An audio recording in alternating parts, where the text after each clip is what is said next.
119 ज़बूर की जो 9वीं आयत है, यहाँ पर यूं लिखा है, जवान अपनी रविश किस तरह पाक रखे, क्वेश्चन मार्क है, तेरे कलाम के मुताबिक उस पर निगाह रखने से, आमीन। जवान अपनी रविश किस तरह पाक रखे। आज हम इस बात पर स्टडी करेंगे, जवान अपनी रविश किस तरह पाक रखे, क्योंकि आपने देखा कि अब आप जानते हैं, आप देखते हैं, आप सुनते हैं, मीडिया को देखते हैं, इलेक्ट्रॉनिक मीडिया जो बहुत फास्ट हो गया है, और इस इलेक्ट्रॉनिक जो ये कंप्यूटराइज सिस्टम हुआ, सारा सैटेलाइट सिस्टम हुआ, इससे इंजील के सुनाने में भी बड़ी वुसअत आई। लेकिन क्योंकि शैतान भी जो है वो अपना जोर मारता है और वो भी इसको इस्तेमाल करता है। बहुत सा आज ऐसा मवाद इबलीस ने फैला दिया है जो मुंतशिर करता है, नौजवान को ख्यालों को मुंतशिर करता है, और उसकी जो लाइन है उसको स्ट्रेट नहीं रहने देता, उसकी वॉक जो है यीशु के साथ जो उसका चलन है उसको ठीक नहीं रहने देता, उसको आलूदा कर देता है। तो इस जमाने में अगर कोई पूछे कि हम किस तरह बच सकते हैं, और मैं बड़ा हैरान हूं, टेलीविजन पर एक बार कंप्यूटर के ताल्लुक से एक बात हो रही थी, मालूमाती, पाकिस्तान के जो बड़े आईटी के ऑफिसर्स हैं वो बैठे हुए थे, तो वो बता रहे थे कि जो हमारा जो मीडिया है इसमें, उसने कहा जी ये जो कंप्यूटर है और ये इंटरनेट सिस्टम है इसको बंद कर देना चाहिए, और ये फेसबुक बंद कर देनी चाहिए, और यूट्यूब है वो बंद कर देना चाहिए। तो उन्होंने उनको बताया कि जो पाकिस्तानी जो एक फिरका ऐसा था जो ये कह रहे थे कि इसको बंद किया जाए, और एक कह रहे थे इसको चलना चाहिए। तो उन्होंने बताया, उन्होंने कहा जी इससे नौजवान बिगड़ रहे हैं, बेराव रवी बहुत हो रही है। उसने कहा भाई बात यह है, आपने लोगों को एजुकेट करें कि हमने क्या करना है, हमने इसको कैसे इस्तेमाल करना है। तो उसने मिसाल दी, उसने कहा जी एक औरत जो नाचने वाली है उसका एक मुजरा 7 लाख लोगों ने देखा है, और एक जो कलाम है जो किसी मौलवी ने सुनाया, मौलाना ने, उसने कहा वो मेरे ख्याल 50 लोगों ने भी नहीं सुना। तो अब डिपेंड ये करता है कि हमने अपने बच्चों को किस तरह से एजुकेट करना है, हमने अपने बच्चों को किस तरह एजुकेट करना है। मैं आपको बता सकता हूं, आप जितने लोग बैठे हैं, आप अगर ऐसे मामला को देखते हैं तो कलाम हमें बताता है कि हम अपनी रविश को पाक रखने के लिए क्या कर सकते। ना सिर्फ मैं इलेक्ट्रॉनिक मीडिया की बात करूं, लाइफ के हर एरिया में हमें आलूदगी सिर्फ इंटरनेट से ही नहीं मिलती, और फेसबुक से ही नहीं मिलती, और यूट्यूब से ही नहीं मिलती। आलूदगी हमारे, अगर ये इंटरनेट और फेसबुक जब नहीं था, जब भी हम आलूदा थे, आप जानते हैं, ठीक है ना, हमारे ख्यालात तब भी मुंतशिर होते थे। और आज से हजारों साल पीछे चले जाएं, और जब यीशु मसीह आया उस वक्त भी ऐसा था, उससे पहले भी ऐसा था, मूसा के दौर में भी ऐसा था। और मूसा के दौर में खुदा से जब वो अहकामात को लेकर आया, मूसा जब वो पहाड़ पर गया तो पीछे उसकी कौम बिगड़ चुकी थी। तो खुदा का जो मकसद था, जो 10 हुक्म दिए, खुदा ने जो अपनी कौम को सारी शरीयत दी, उसका मकसद ये था कि मेरी जो कौम है, जो खुदा के लोग हैं, वो अपने आप को दुनिया की गंदगी से अलहदा रखें और मेरे कलाम के मुताबिक जिंदगी गुजारें। और जब वो मेरे कलाम के मुताबिक चलेंगे तो इससे पता चल जाएगा कि ये मेरे लोग हैं। आमीन। आपने देखा पीटीआई के लोग जो पीटीआई के नारे मारते हैं, आज डोनाल्ड ट्रंप जो है, ट्रंप साहब आज सीट पे आ गए, जिसको दुनिया चाह रही थी कि पाकिस्तानी भी चाह रहे थे और बहुत से लोग करते ये ना आए। लेकिन मैं एक न्यूट्रल दुआ करता था, मैं कहता खुदावंद, वो मुझसे पूछ रहे थे आज भी कि आज कौन विन होगा, आप किसकी तरफ है। मैं कहा मैं खुदा की तरफ हूं, मैं खुदा से दुआ कर रहा हूं कि जो खुदा की तरफ से हो वो लीडर बैठ जाए, जो खुदा की तरफ से हमारे लिए बेहतर है। और अगर वो ट्रंप आया है, उसका कहीं दूर ख्याल भी नहीं था, लेकिन वो इतनी बड़ी लीड दे दी उसने, पता नहीं कितनी विकेटों से हरा दिया, 50-60 विकेटों से, है जी, 50 विकेटों से हरा दिया। मैं विकेटें किस लिए कह रहा हूं, ये मैच था किस्म का, उसने कहा था इतना रन करना है, तो वो आ गया। अब मसला ये है, हम हर एरिया में दुआ करें, हम हर एरिया में, उसने बड़ी अच्छी बातें एक दो कही हैं जिससे मैं चाह रहा था कि ये आए। उसने कहा मैं इलीगल नाजायज अबॉर्शन पर पाबंदी लगाऊंगा, और बात ये बहुत अच्छी है, ये बिब्लिकल बात है। उसने कहा मैं ऐसा नहीं होने दूंगा अमेरिका में। उसने कहा मैं टैक्सेस का रेट कम करूंगा, और बहुत सी अच्छी उसकी बातें मुझे लगी। और उसने कहा क्योंकि मैं बिजनेसमैन हूं, मैं बहुत सी जॉब क्रिएट करूंगा नई, और आपको बताऊंगा कि कैसे तरह वगैरह वगैरह। मेरा ईमान है कि वो अच्छा काम करेगा। खुदा बादशाहतें जो है, सल्तनतें जो है, खुदा उनमें इंटरेस्ट लेता है और उसकी मर्जी से ही है। इसीलिए लिखे अपनी हुकूमतों के ताबेदार रहो, क्योंकि जितनी भी सल्तनतें हैं, बादशाहतें, वो खुदा की तरफ से हैं। आमीन। तो हम आलूदा होते थे, हम अपनी रविशों को बिगाड़, खुदा ये चाहता है कि हम कलाम के साथ। सवाल था कि जवान अपनी रविश किस तरह पाक रखे, तेरे कलाम के मुताबिक उस पर निगाह रखने से। यह है जवाब। आप किसी और तरफ ध्यान ना करें, आप किसी और तरफ खिंच ना जाएं, आप किसी और तरफ किसी कामों फंसकर आलूदा ना हो जाएं, बल्कि जब आपके सामने ऐसी आजमाइश आए तो आप खुदा के कलाम को पुकारना शुरू करें, आप खुदा से मदद मांगना शुरू करें। बहुत से लोग इसलिए फंस जाते हैं कि वो खुदा से मदद नहीं मांगते हैं। जब हम खुदा से मदद मांगेंगे हम आलूदा नहीं होंगे। आमीन। खुदा का कलाम हमें पाक जिंदगी बसर करने का रास्ता बताता है। जो लोग कलाम नहीं पढ़ते उनको कैसे पता चलेगा? आज बहुत से लोग दावा करते हैं, कई लोग तो ये भी कहते हैं, हमने सुना, हमसे उन्होंने कहा कि जी कलाम तो हम नहीं पढ़ते लेकिन यीशु को हम जानते हैं। वैसे यीशु को कैसे जान सकते हैं आप? यीशु की पूरी गहराई को कैसे नाप सकते हैं आप? यीशु की ऊंचाई और चौड़ाई और गहराई, और कैसे हम उसकी सारी पर्सनैलिटी को कैसे जान सकते हैं? ये कोई समझ सकता? तभी तो लोग समझ नहीं पा रहे उसकी इस बात को कि अगर वो खुदा था तो एक इंसान कैसे बन गया गोश्त पोश्त का? वो एक इंसान 6 फुट का बन के जमीन पे क्यों आ गया? जब वो खुदा था तो सलीब पर क्यों कीलों से जकड़ा गया? उसको कोड़े पड़ गए, खुदा ने कुछ भी नहीं किया। क्या कोई इंसान खुदा को कोड़े मार सकता है? ये समझ नहीं आती बात। अगर हम समझना चाहें तो खुदा समझा देगा। अगर हम उसकी शागिर्दियत में है तो खुदा हमें समझा देगा। आज नौजवानों के लिए मैं खास मशवरा देता हूं कि कलाम को पकड़ें, कलाम को पढ़ना शुरू करें और प्रैक्टिस करें। लाइफ में आप कुछ भी करते हैं, आप ये देखें कि क्या कलाम मुझे इस बात की इजाजत देता है या नहीं देता है। अगर देता है तो फिर उस पर डट जाएं, फिर चाहे कोई तुम्हारे साथ खड़ा हो या ना हो। लेकिन आप अकेले भी खड़े होंगे, अगर आप कलाम पे खड़े होंगे तो सारे जो है वो भूसे की तरह उड़ जाएंगे, लेकिन फकत आप कायम रह जाएंगे। जो कलाम पर खड़ा होता है वो अब तक कायम रहता है। हालेलुया। कलाम कलाम कलाम हम करते हैं, लेकिन वाकई अगर हम कलाम की ताबेदारी करें, जिन लोगों ने, मैंने बताया, हमने देखा कि जिन लोगों ने कोशिश की है कलाम को पाने की, उन्होंने कोशिश की, मेहनत की, तगदौड़ की, दुआ की, रोजे रखे, दिल से तालिब हुए, खुदा ने अपना कलाम उनको दे दिया। आमीन। और जब कलाम मिल जाता है तो जिसके अंदर कलाम आ जाता है वो एक खास पर्सनैलिटी होता है। आपको पता है, वो आम से खास बन जाता है। आप देखें बड़े बड़े जो खादम है ये बड़े आम थे, इतने आम थे कि बेचारा को पूछता भी था, कुछ जानता भी नहीं था। लेकिन जब कलाम इनके अंदर आया और उन्होंने कलाम बोलना शुरू किया, कलाम की ताबेदारी शुरू की, कलाम को प्रीच करना शुरू किया, तो फिर ये खास से खास बनते गए। पादरी हिजकिल शरोश, अब उनको 1 साल हो गया मेरे ख्याल से, उनकी वो मेमोरियल सर्विस हुई 1 साल की। उनकी जो खासियत थी, वो एक गरीब इंसान था और कहता है कि कभी खाना मिलता था, कभी नहीं भी मिलता था, लेकिन जब कलाम को उसने पकड़ा और कलाम के मुताबिक चलना शुरू किया, कलाम के मुताबिक वो चलते थे और कलाम के अलावा वो कोई काम नहीं करते थे। एक दिन तान लगे उनके बेटे की, जब शादी हुई नुमान की, बड़े वाले की, तो मुझे उन्होंने खुद बताई ये बात। मैं कहा जी ठीक हो गई शादी? कहते हाँ जी ठीक हो गई। मैं कहा जी फिर वो कल सुने मेहंदी सी कैसी रही? कहता बड़ी जबरदस्त रही। कहता यार वो मेहंदी ली बड़ी जिद कर रहे थे। कहते जी मेहंदी जरूर ले आके आने। मैं उन्होंने कहा यार कोई जरूरत नहीं वैसे कलाम तो ना कोई। कहते नहीं मेहंदी से बगैर तो शादी की रौनक नहीं। कहता मैं कहा ठीक है फिर लाओ कड्डो मेहंदी सारे। मैं ना लगे लग गया। कहते इसके रोज ने बताया, मैं कहा मैं आगे लग गया। मैं क्या खुशी खुशी मनाओ, खुशी खुशी मनाओ, बोलो बोलो मसीहा की जय जय। मेहंदी कहता इस तरह काट दी मेहंदी, कैसा रहा? मैं कहती जबरदस्त रहा। उन्होंने ये बताया कि यार मैं हर काम फिर अब कलाम के मुताबिक ही करता हूं, मैं कलाम से क्यों हटूं?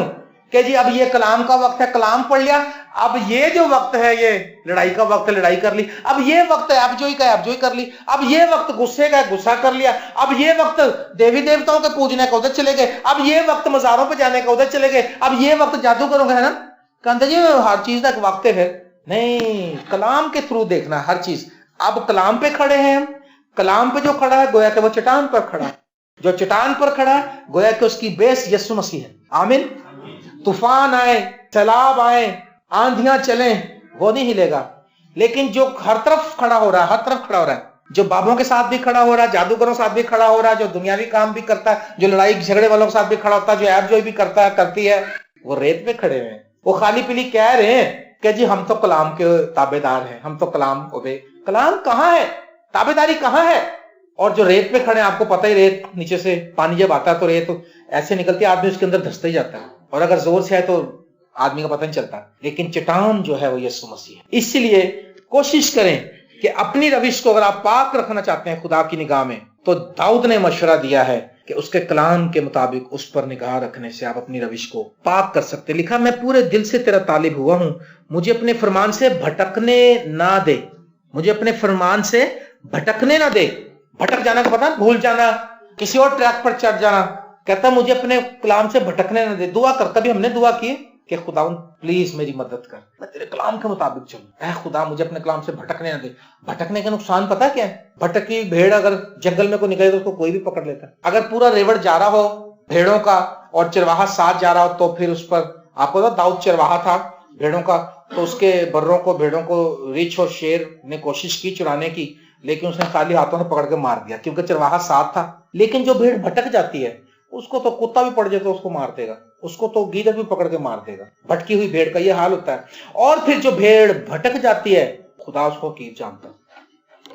इसी मेखत ज़बूर के अंदर है, याद देखें 118 आयत 119 ज़बूर की। तूने उन सबको हकीर जाना है जो तेरे आइन से भटक जाते हैं। जो उसके आइन से भटक जाते हैं खुदा उनको हकीर जानता है। अपने असीरां नूं खुदा हकीर ना कदी समझेगा ते भटके हुए ने, जेड़े भटके हुए ने उन्हां नूं हकीर जानता है।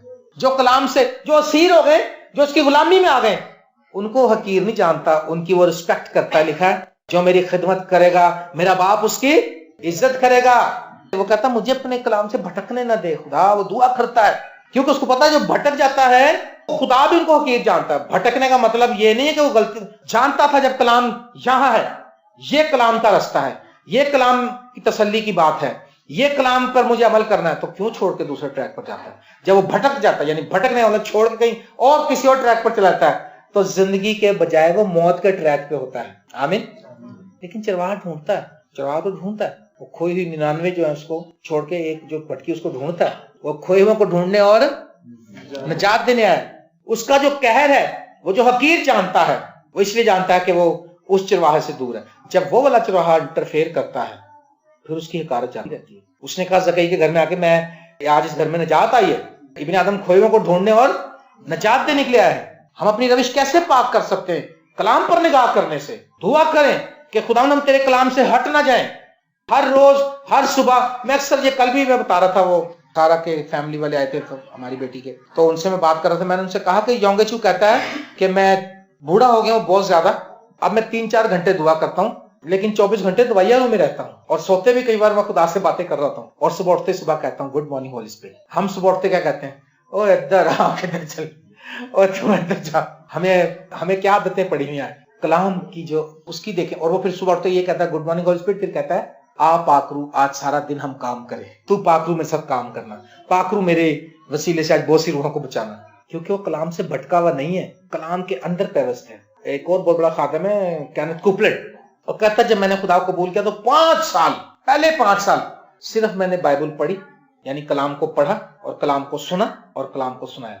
किसी तीसरी चीज को टच नहीं किया मैंने। कह रहा हम 4-4 हजार किलोमीटर बाई रोड गए मोटरसाइकिल पे, मियां बीवी दोनों कलाम सुनाने, हैवी बाइक्स थी।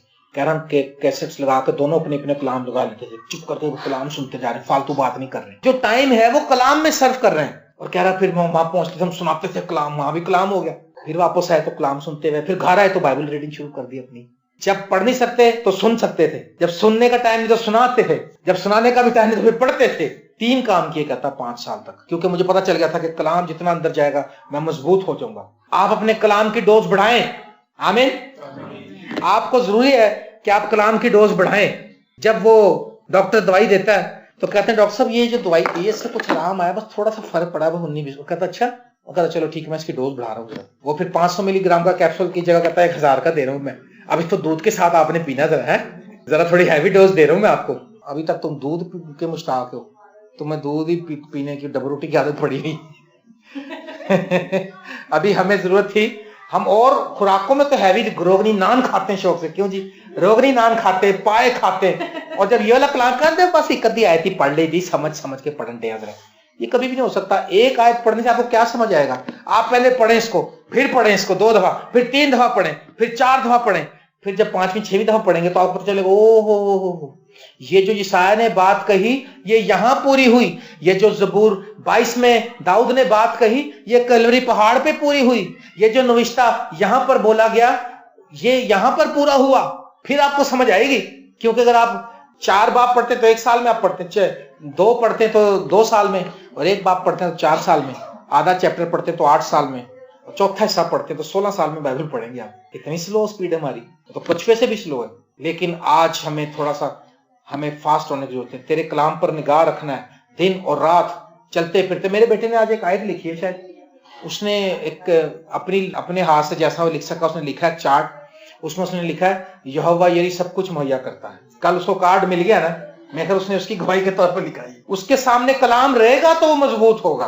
उसकी बेस जब तक उसको आंखें खोलते कलाम हम नहीं उसके सामने लाएंगे, उसको आपको पता जो डिश आप नहीं खाते आपको अच्छी नहीं लगती, ऐसा है ना? अगर मैं आपको इंडोनेशियन खाने खिलाऊंगा आप नहीं खाते, उसके अंदर क्योंकि सिपियां हैं, उसके अंदर क्योंकि ऐसे से वो केकड़े हैं और वो अजीब लगते हैं देखने से, लेकिन जो लोग खाते हैं आराम से केकड़ा पकड़ते हैं, हाय हाय बड़ा ही मजेदार है ना। और हम लोग, हमारे में भी कुछ ऐसी डिशें हैं जो हम चाइनीज खाने कुछ लोग उनसे, और ये ऐसे मुख्तलिफ सैलेड्स जो होते हैं उनके साथ हमारा रिलेशन नहीं होता, मुंह का टेस्ट नहीं होता, हम नहीं खा पाते इसको। इसी तरह जब कलाम का हमारे से टेस्ट होगा ही नहीं तो हम कलाम पढ़ नहीं सकते, हम अक जाएंगे, हम थक जाएंगे। इसकी आदत बनाएं, बच्चों को आदत डालें, बचपन से आदत डालें, ताकि इस टेस्ट के साथ उनका रिलेशन बन जाए, वो कहें कि यार ये टेस्ट हमने बचपन से देखा। एक दिन एक मेरे ऑफिस में एक लड़की आई, ऑफिसर थी वो, उसका नाम था चेनी ड्रेगर, वो इंडियन थी और उसका शौहर अमेरिकन था, गोरा। तो वो आई तो ये बाइबल मेरी वहां पर रखी हुई थी, तो उसने कहा दिस इज बाइबल, मैं कहा यस, कहती कैन यू होल्ड इट, मैं कहा श्योर। उसने इसको पकड़ा और उसने ऐसे दिल ऐसे करके अपने साथ लगा, उसकी आंखों में आंसू आ गए। उसने कहा ये कलाम जो है मुझे इत्मीनान देता है। इतनी ज्यादा कलाम के साथ मोहब्बत करती थी कि जब उसने इसको ऐसे करके ऐसे प्यार किया, बाइबल को साथ लगाया, उसकी आंखों में आंसू आ गए। उसने कहा यू आर क्रिश्चियन, मैं कहा यस, मैं कहा मैं पक्का वाला क्रिश्चियन।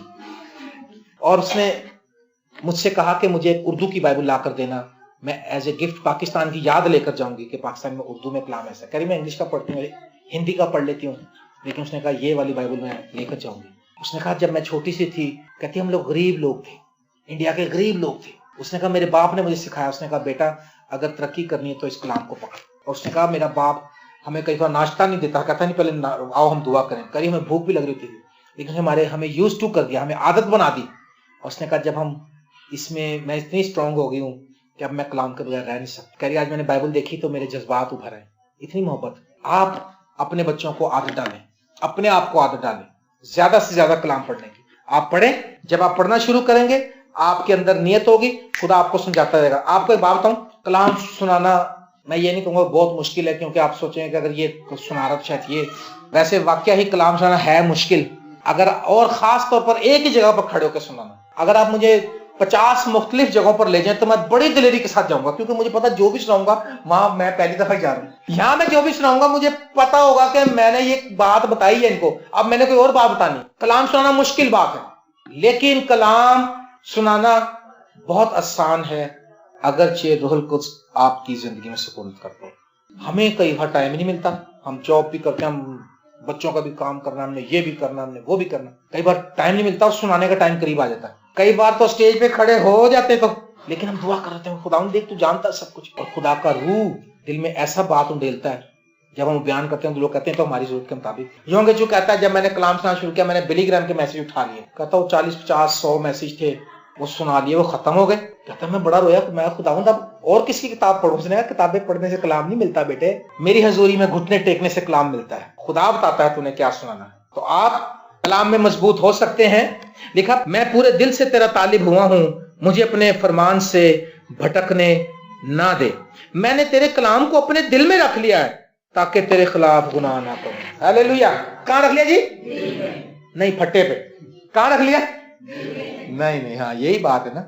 ओ भाई साहब आज हमने फट्टों पे रखा हुआ, लपेट लपेट के, कहते जरा मखमल का कपड़ा बनाओ, इससे खुदा खुश नहीं होगा। मखमल के कपड़े में रखा हुआ, दिल में जो रखेगा उससे खुश होगा। वैसे तो लाइब्रेरियां भरी हुई, जिना लाइब्रेरी में चले जाओ कितने हजार किताब है, आपके किस काम की हो? उनमें से जो जो आप पढ़ेंगे वो आपके काम की होगी। आमीन। जो जो आप पढ़ेंगे आप बता सकेंगे मैंने फलानी किताब पढ़ी है। भाई शहजाद ने जाविया पढ़ा है, अशफाक अहमद का, इसको पता है जाविया में क्या लिखा, मैंने नहीं पढ़ा। भाई ने 0 पॉइंट बुक पढ़ी, उसके सारे वॉल्यूम पढ़े, भाई को पता है।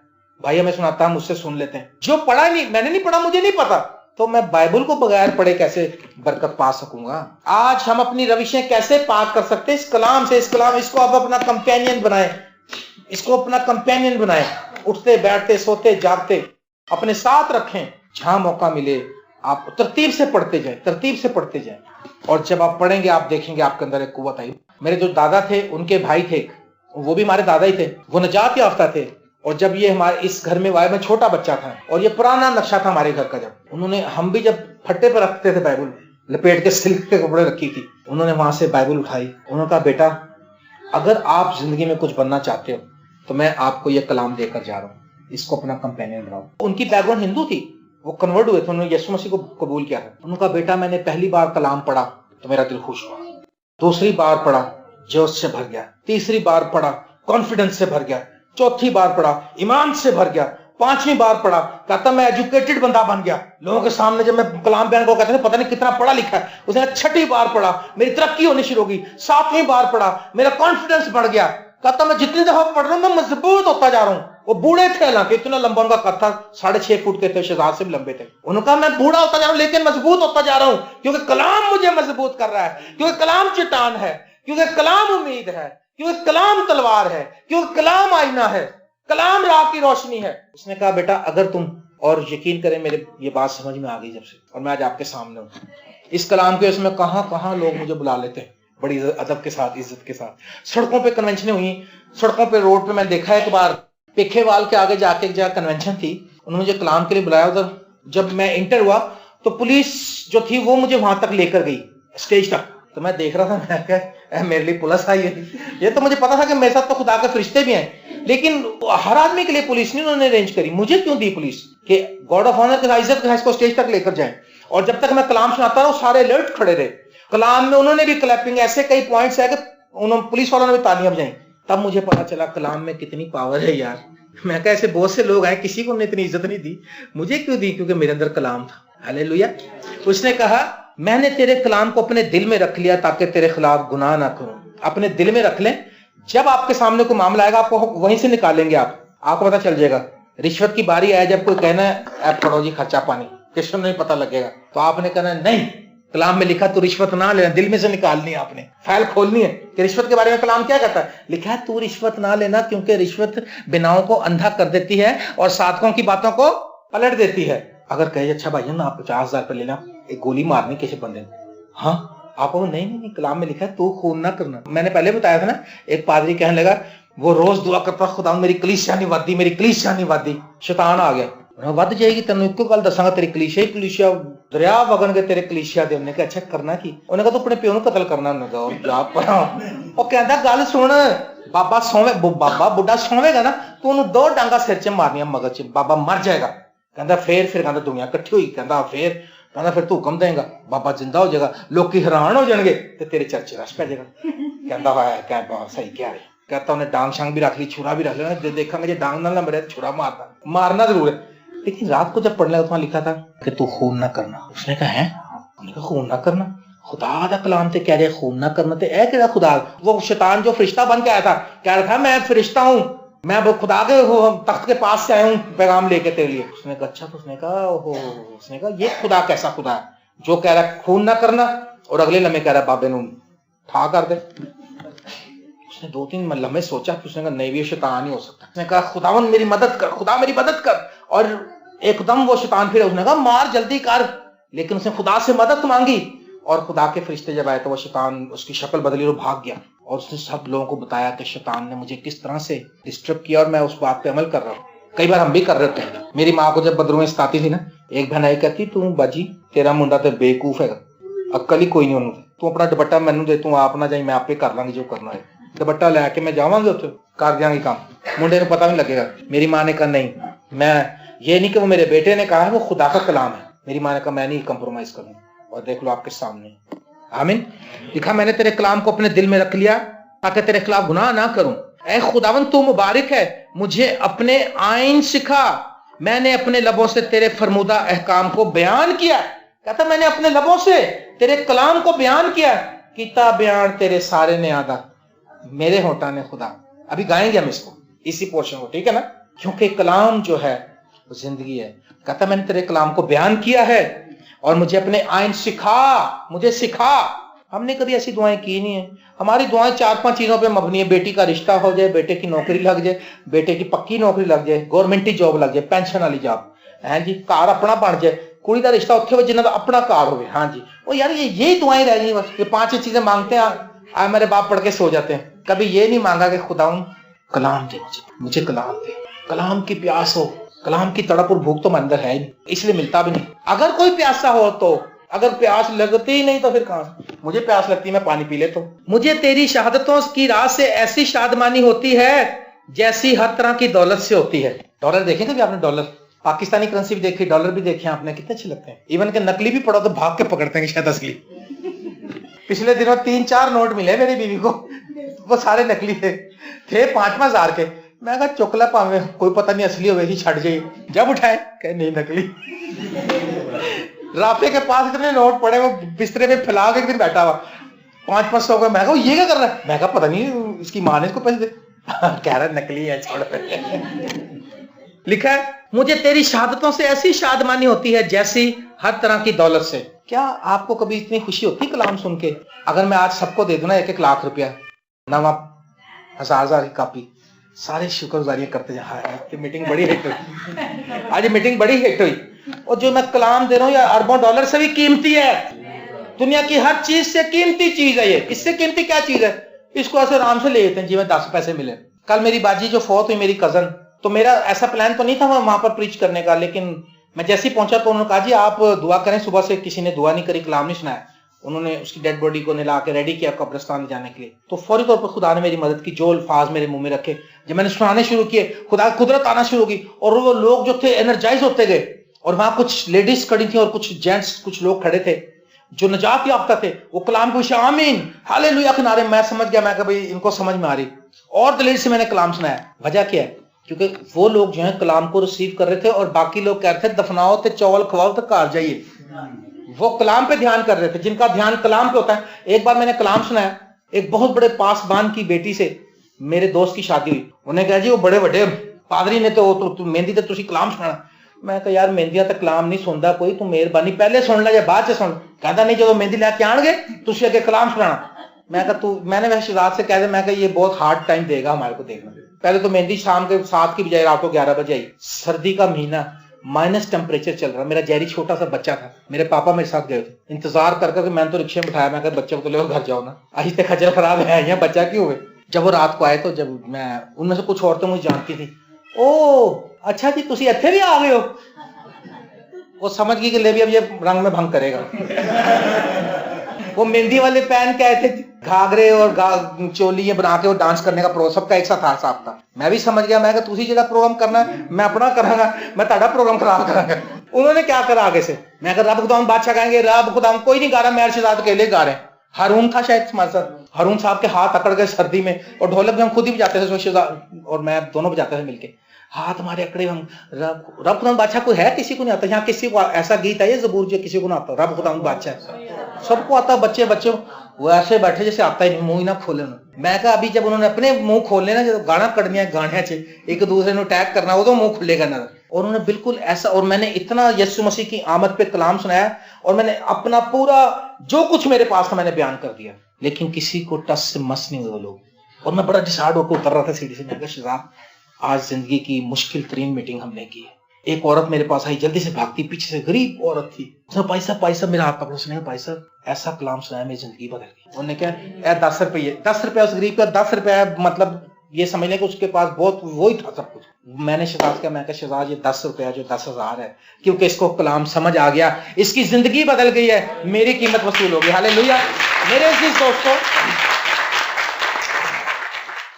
कलाम की रिस्पेक्ट करें। कलाम की बाहर के जो खादम में देखा तो जब कलाम का हवाला पढ़ते हैं सबको खड़ा कर लेते हैं चर्च में, कहते हैं कलाम पढ़ने लगे, आप खड़े होकर इज्जत दें कलाम को। यहूदी जो है वो इसका इतना अदब करते हैं, वो सर से ऊपर ही रखते हैं हर जगह पे किताब को, इंसान से इस तरह से उनका सेटअप बनाते हैं। लेकिन हम ना तो हम फिजिकली इसकी इज्जत करते हैं, ना हम रूहानी तौर पर इसकी इज्जत करते हैं। हमारे अंदर इसकी इज्जत करने का जज्बा ही नहीं है। और जो लोग करते हैं कलाम की इज्जत, लिखा जो मेरी इज्जत करते हैं मैं उनकी इज्जत करूंगा। मुझे तेरी शहादतों की रात से ऐसी शादमानी हुई जैसी हर तरह की दौलत से होती है। मैं तेरे कवानीन पर गौर करूंगा और तेरी राहों का लिहाज रखूंगा। कहते हैं ना कभी कभी जिसपे हुमा दावा चलता है तो कहते हैं तू मेरा लिहाज नहीं वैसे की। कई दफा हमारा लोग लिहाज नहीं करते हैं, लेकिन कई लोग हमारा लिहाज करना पता समझते ना आप, थोड़ा फ्लेक्सिबल करना सीखो। अगर मैं पादरी हूं, मेरी निकाह की फीस 10,000 रुपए है, और अगर कोई गरीब फैमिली हो मैं उससे कहूं बहन 3,000 रुपए दे दो, दे दे, कोई बात नहीं। अगर नहीं भी दे सकते, मैं उनका लिहाज कर रहा हूँ, प्यार मोहब्बत उनके साथ। मुझे ये है लिहाजदारी। ये नहीं कि मैं अकड़ जाऊं और मैं कहूं नहीं जी नहीं, जो मर्जी करें कहीं से भी लेकर आए। अब वो क्या कहता है, दाऊद क्या कहता है, यहाँ पर लिखा है मैं तेरे कवानीन पर गौर करूंगा, गौर और खौस करूंगा, उठते बैठते सोचूंगा उसको दिल में रखूंगा और तेरी राहों का लिहाज रखूंगा। अब इसी के पिछले सेक्शन में अगर हम देखें, जो 119 ज़बूर का पिछला मैंने कलाम सुनाया था, ये पिछली आयत में, ये देखें ऊपर क्या लिखा, 6ठी आयत में, जब मैं तेरे सब अहकाम का लिहाज रखूंगा तो शर्मिंदा ना होऊंगा। आमीन।